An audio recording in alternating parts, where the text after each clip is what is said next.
Bienvenidas y bienvenidos a esta nueva exploración.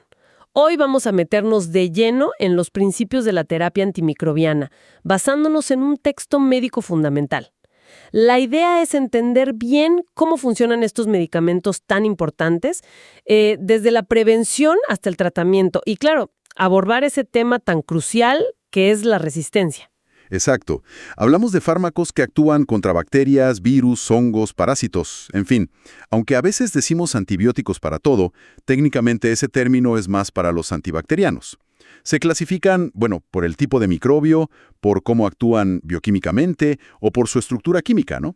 Esa parte clave, el farmacóforo. ¿Y cómo es que logran frenar a estos bichitos? ¿Cuál es el mecanismo? Pues mira, interfieren con procesos que son vitales para ellos. Por ejemplo, impiden que construyan su pared celular o dañan la membrana que los recubre. También pueden bloquear la fabricación de proteínas o alterar su material genético, el ADN, o las enzimas que lo manejan.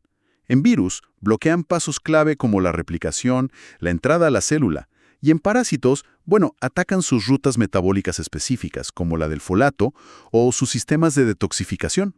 O sea, atacan puntos débiles específicos del microbio. Eso es. Incluso hay enfoques más modernos, como unos que usan ARN para silenciar genes bacterianos o terapias que estimulan nuestra propia respuesta inmune contra los virus. Entendido el cómo a grandes rasgos. Ahora, la estrategia que se usa cambia mucho según la situación, ¿verdad? Si ya hay infección o no. El material menciona distintas categorías de terapia. ¿Podemos verlas? Claro, podemos agruparlas como en 5 enfoques principales, según el momento y lo que se busca. Primero está la profilaxis primaria. Aquí le damos el fármaco a alguien que no tiene infección, pero sí un riesgo alto de tenerla. Es para prevenir que ocurra ese primer episodio. Una especie de escudo farmacológico preventivo. Algo así. Pero claro, no es inocuo. Hay que pensar bien si el beneficio supera los riesgos. ¿Qué riesgos? Pues alterar las bacterias buenas que tenemos, la microbiota, seleccionar bacterias que se vuelvan resistentes, la posible toxicidad del fármaco en sí, y el costo también. Por eso la norma es usar el espectro más ajustado posible y por el menor tiempo necesario. ¿Un ejemplo típico? La cirugía. Antes de operar, para prevenir que se infecte la herida, se da justo antes de cortar, intravenoso usualmente, para que haya buena concentración del fármaco en el tejido en ese momento crítico. ¿Y cuánto tiempo se da? Normalmente una sola dosis es suficiente. Dar más dosis después de la cirugía, la verdad no suele aportar beneficios, y sí aumenta riesgos, como la diarrea por Clostridioides difficile, una bacteria oportunista. Entiendo. ¿Y se usa en otros casos además de cirugía? Sí, claro. En personas con las defensas bajas, por ejemplo, pacientes con VIH avanzado o que recibieron un trasplante. Ahí se busca prevenir infecciones por gérmenes oportunistas concretos. También está la profilaxis preexposición, la PrEP para el VIH, y la postexposición, después de un contacto de riesgo, como un pinchazo accidental o contacto con alguien con meningitis. Vale, eso es prevenir antes de que pase algo. ¿Qué viene después? Luego está la terapia preemptiva. Esta es interesante. Es como una alternativa a la profilaxis. Se usa en gente de alto riesgo que todavía no tiene síntomas, pero ya tiene algún signo de que la infección está empezando, como un análisis de laboratorio positivo. Ah, o sea, actuar justo en esa ventanita, entre que se detecta algo y aparecen los síntomas. Exacto. La idea es cortar de raíz la enfermedad antes de que se manifieste. Un ejemplo muy claro es con el citomegalovirus, el CMV, después de un trasplante. Se vigila si aparece el virus en sangre con pruebas de PCR, aunque sea a niveles bajos. Si se detecta, se trata. Y así evitas dar el antiviral de forma continua como profilaxis, que podría ser tóxico a la larga. Justamente. Es buscar ese momento justo. Entendido. ¿Y el escenario más común en la práctica? El día a día del médico. Sin duda. La terapia empírica. Esta es la que usamos cuando tenemos una sospecha fuerte de infección, por los síntomas y la exploración. Pero todavía no sabemos qué microbio exacto es ni a qué es sensible. Eso suena un poco a disparar sin saber exactamente a qué, ¿no? ¿Por qué se hace tanto? Pues por una cuestión de tiempos y de gravedad. Identificar al bicho y hacer las pruebas de sensibilidad, el antibiograma, lleva tiempo.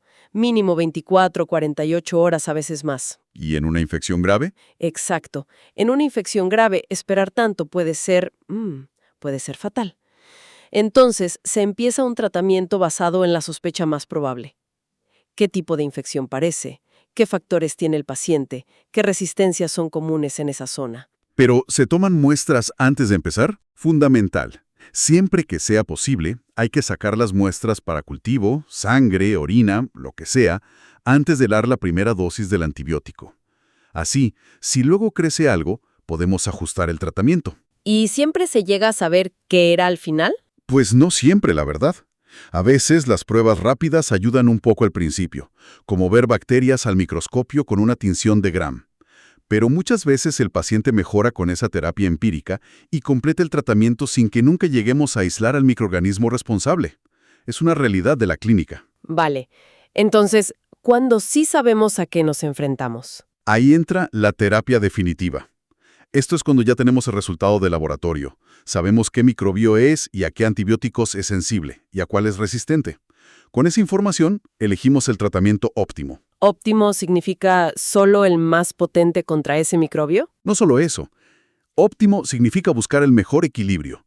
Eficacia, claro, pero también seguridad, menos toxicidad, menos interacciones con otros fármacos, el costo, la comodidad para el paciente y, muy importante hoy en día, que contribuya lo menos posible a generar más resistencia. Ah, eso es clave. Sí. Por eso, a menudo óptimo significa usar el antibiótico de espectro más estrecho posible que sea eficaz. A esto le llamamos desescalar el tratamiento. Si empezaste con uno de amplio espectro empíricamente, ahora lo cambias a uno más específico. ¿Y se usa un solo fármaco o varios? La regla general es usar uno solo, monoterapia.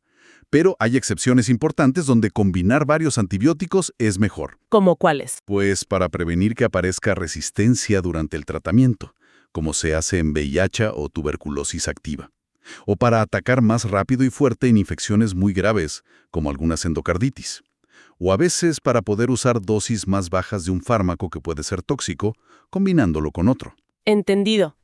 Y nos quedaba una categoría, ¿verdad? Sí, la última es la terapia supresora posttratamiento, o también llamada profilaxis secundaria. Esta es para casos donde la infección se controla, pero no se consigue eliminar del todo, o cuando sigue ahí el factor que causó la infección, como una prótesis que no se puede quitar, o una debilidad permanente en las defensas. ¿Sería como un tratamiento de mantenimiento para que no vuelva a dar problemas? Exacto. Se mantiene el antibiótico a largo plazo, a menudo a dosis más bajas, para mantener la infección a raya. Ejemplos típicos son algunas meningitis por hongos o infecciones de prótesis articulares que no se retiran. También se usa para prevenir nuevos episodios de infección en gente que ya tuvo uno y tiene alto riesgo de repetir. Claro, pero a largo plazo habrá que vigilar la toxicidad de ese antibiótico, ¿no?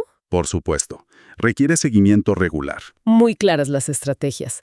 Pero para que todo esto funcione, el fármaco tiene que hacer dos cosas: llegar a donde está la infección y actuar allí, de forma eficaz.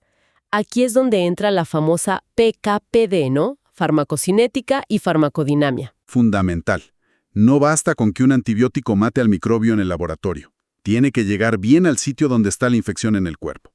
Hay un ejemplo muy bueno con la levofloxacina, un antibiótico común. En la orina alcanza concentraciones altísimas, pero en la piel mucho más bajas. Y eso se nota en los resultados. Totalmente. En infecciones de orina funciona de maravilla, casi sin fallos. Pero en infecciones de piel, la tasa de fracaso es bastante mayor. La penetración del fármaco es clave y depende de muchas cosas. Las barreras del tejido, la química del propio fármaco. Hay sitios especialmente complicados para que lleguen los antibióticos. Sí, un desafío enorme son los biofilms. Son como comunidades de microbios que crecen pegados a una superficie, más lentamente, y envueltos en una especie de matriz protectora que ellos mismos fabrican. ¿Dónde se forman? Pues en sitios como válvulas del corazón artificiales o dañadas, endocarditis, en prótesis de cadera o rodilla, en catéteres, o en los pulmones de pacientes con fibrosis quística. Esa matriz puede ser una barrera física que dificulta que el antibiótico llegue a las bacterias de dentro. Entendido. Y luego está lo que nos dice el laboratorio, la famosa CMI, la concentración mínima inhibitoria. ¿Qué tan útil es eso en la práctica? La CMI es la concentración más baja del antibiótico que impide que el microbio crezca visiblemente en el tubo de ensayo. Nos da una idea de qué tan potente es el fármaco contra ese microbio en particular. Si la CMI es muy alta, decimos que el microbio es resistente, necesita mucho fármaco. O a veces, la resistencia se ve porque, aunque subas mucho la concentración, el fármaco ya no consigue matar bien a la bacteria, el efecto máximo disminuye. Pero eso es en el laboratorio, una foto fija. En el cuerpo humano, la concentración del antibiótico no es constante, ¿verdad? Sube después de la dosis, luego baja. Exacto. Ahí es donde la CMI sola se queda corta. Necesitamos entender la farmacodinamia, la PD. Es decir, cómo se relaciona la concentración del fármaco a lo largo del tiempo en el sitio de infección con el efecto que tiene sobre el microbio, matarlo, inhibir su crecimiento. ¿Y cómo se relaciona? ¿Hay patrones? Sí, se han descrito principalmente 3 patrones de cómo matan los antibióticos, dependiendo de qué aspecto de la concentración es más importante. 1. Hay fármacos dependientes del tiempo. Lo clave es durante cuánto tiempo la concentración está por encima de esa CMI. Para estos, subir mucho la dosis no ayuda, tanto como darla más seguido o incluso en infusión continua para mantener el nivel. Los beta-lactámicos, penicilinas, cefalosporinas, son el ejemplo clásico. Mantener el nivel por encima del umbral. Eso es. 2. Otros son dependientes de la concentración. Aquí lo importante es alcanzar un pico alto de concentración. Matan más cuanto más alta es la concentración máxima. Suelen tener además un efecto que dura incluso cuando la concentración ya ha bajado de la CMI. El efecto post-antibiótico. Esto permite dar dosis altas pero más espaciadas. Los aminoglucósidos son el ejemplo típico. Dosis altas y menos frecuentes. Ajá. Y 3. El tercer patrón es dependiente de la exposición total, que se mide como el área bajo la curva de concentración-tiempo, la AUC, en relación a la CMI. Aquí importa la exposición total a lo largo de un día, por ejemplo. El cómo se dé la dosis, una vez al día o repartida, es menos crítico mientras la exposición total sea la adecuada. La daptomicina es un ejemplo. O sé que no son en corta el antibiótico y la CMI, sino cómo lo administramos. La pauta de dosificación es crucial según el tipo de fármaco. Exactamente. Y aquí viene un punto que conecta con lo que hablábamos antes de la resistencia.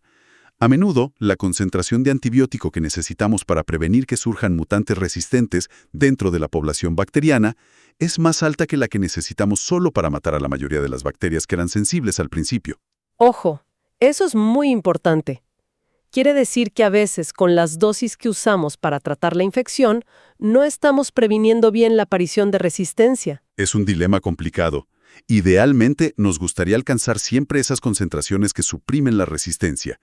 Pero muchas veces, subir tanto la dosis implicaría un riesgo de toxicidad para el paciente que no es aceptable. Hay un límite. Un equilibrio difícil, y eso nos lleva de cabeza al gran problema, la resistencia. El fantasma que sobrevuela todo esto. ¿Cómo se las arreglan los microbios para volverse resistentes? Es evolución darwiniana en estado puro, pero acelerada a lo bestia por la presión que ejercemos nosotros con los antibióticos. Y el mal uso, claro. Usan varias tácticas, digamos. Primero, evitan que el fármaco llegue a su destino. Pueden hacerlo de 2 maneras. O cierran las puertas de entrada, por ejemplo, bacterias que pierden los canales, porinas por donde entraba el antibiótico, o, y esto es muy común, desarrollan bombas que expulsan activamente el antibiótico fuera de la célula. ¿Cómo tener achicadores automáticos? ¿Se defienden activamente? Sí. Segundo, destruyen o modifican el antibiótico. Producen enzimas que literalmente rompen la molécula del antibiótico o le añaden algo para inactivarla. El ejemplo más famoso son las beta-lactamasas, que destrozan a las penicilinas y fármacos parecidos. Hay miles de tipos distintos de estas enzimas. Increíble la variedad. Y tercero, alteran el blanco. Modifican la molécula o la estructura celular a la que se unía el antibiótico para hacer su efecto. Si el blanco cambia, el antibiótico ya no encaja bien y no funciona. Pasa con las fluoroquinolonas, con los macrólidos. Un caso muy conocido es el SARM, Staphylococcus aureus resistente a meticilina. Adquiere un gen nuevo, MECA, que fabrica una proteína alternativa a la que se unen los betalactámicos, y a esta nueva proteína los antibióticos se unen muy mal. O sea, cambian la cerradura para que la llave ya no sirva. Exactamente. Y puede pasar que no toda la población de bacterias sea resistente por igual. Sí, eso también ocurre y es un problema. Se llama heteroresistencia. Imagina una población de bacterias donde la mayoría son sensibles según las pruebas normales, pero hay una pequeña subpoblación, un grupito minoritario, que sí es resistente. Y eso puede causar problemas. Claro, porque empiezas el tratamiento, matas a la mayoría sensible, pero esas pocas resistentes sobreviven y pueden empezar a multiplicarse y acabar causando que el tratamiento falle.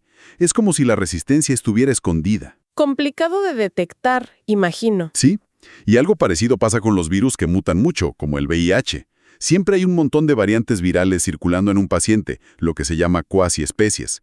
Si alguna de esas variantes minoritarias es resistente al tratamiento, puede ser seleccionada y volverse la dominante, haciendo que la terapia falle. O sea, la resistencia puede surgir de dentro, por mutación, o estar ahí latente. Pero lo que realmente asusta es la velocidad a la que se extiende por el mundo. ¿Cómo viaja tan rápido? Ahí tocamos el punto clave de la diseminación. Hay dos formas principales en que la resistencia evoluciona y se propaga. La primera es la mutación y selección, lo que decíamos. Ocurren errores al azar cuando la bacteria copia su ADN. Si una de esas mutaciones le da una ventaja frente a un antibiótico, esa bacteria sobrevive mejor cuando el antibiótico está presente, se multiplica más y pasa esa mutación a sus hijas. Es la herencia vertical, de padres a hijos. A veces una sola mutación da mucha resistencia, otras veces se necesita que se acumulen varias. La evolución clásica, digamos. Eso es. Pero la segunda forma, y esta es la que explica la rapidez explosiva de la propagación, es la transferencia horizontal de genes. Transferencia horizontal, ¿qué es eso? Es que las bacterias pueden pasarse genes de resistencia unas a otras directamente. No solo a su descendencia, sino a otras bacterias que viven a su lado, incluso si son de especies diferentes. ¿Cómo? ¿Se prestan los genes? Algo así. Es como si se compartieran manuales de instrucciones para ser resistente.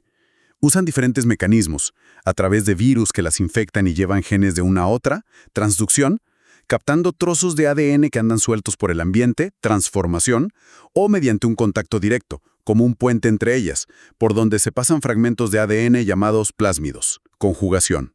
Increíble. Eso debe acelerar muchísimo la propagación. Muchísimo. Es la clave. Permite que una resistencia que aparece en una bacteria se extienda rápidamente a otras poblaciones y otras especies. ¿Tenemos algún ejemplo claro de esto? Muchísimos. Pero uno que fue muy impactante es el del gen MCR1. Este gen da resistencia a la colistina. ¿La colistina no era un antibiótico de último recurso? Exacto. Uno de los pocos que quedaban para tratar infecciones por bacterias superresistentes.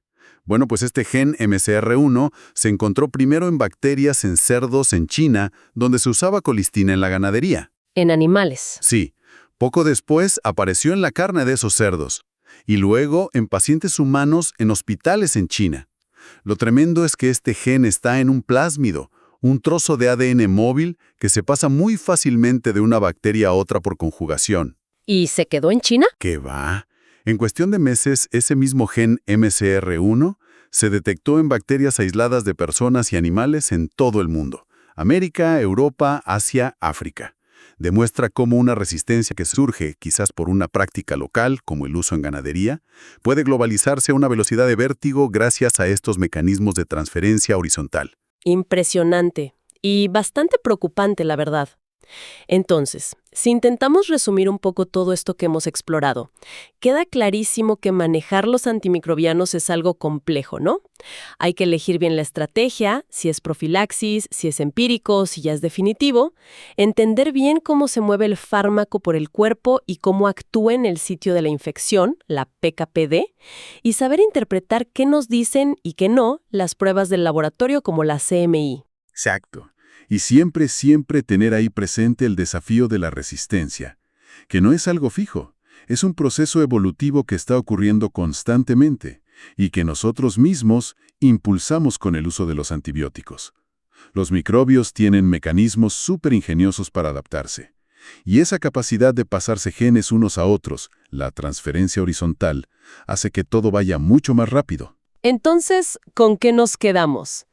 ¿Cuál sería el mensaje principal? Que la lucha contra la resistencia nos exige aplicar todos estos principios de forma muy rigurosa, ¿no? Totalmente. Usar el antibiótico adecuado, a la dosis adecuada, durante el tiempo justo y necesario, y solo cuando realmente hace falta. Cada vez que se prescribe un antibiótico, cuenta. Hay que ser muy prudentes. Usarlos bien para que sigan funcionando. Así es. Y quizás una reflexión final. Mencionamos ese dilema. Para prevenir que aparezca resistencia, a veces necesitaríamos dosis más altas que las que usamos solo para curar la infección inicial, pero la toxicidad nos limita. Si esto es así, ¿cómo podríamos pensar en el futuro? ¿Cómo diseñar estrategias de tratamiento que se enfoquen no solo en curar al paciente hoy, sino también en minimizar activamente la aparición de resistencia durante ese tratamiento, sin aumentar el daño? Es un equilibrio muy fino, pero fundamental si queremos seguir teniendo armas eficaces contra las infecciones.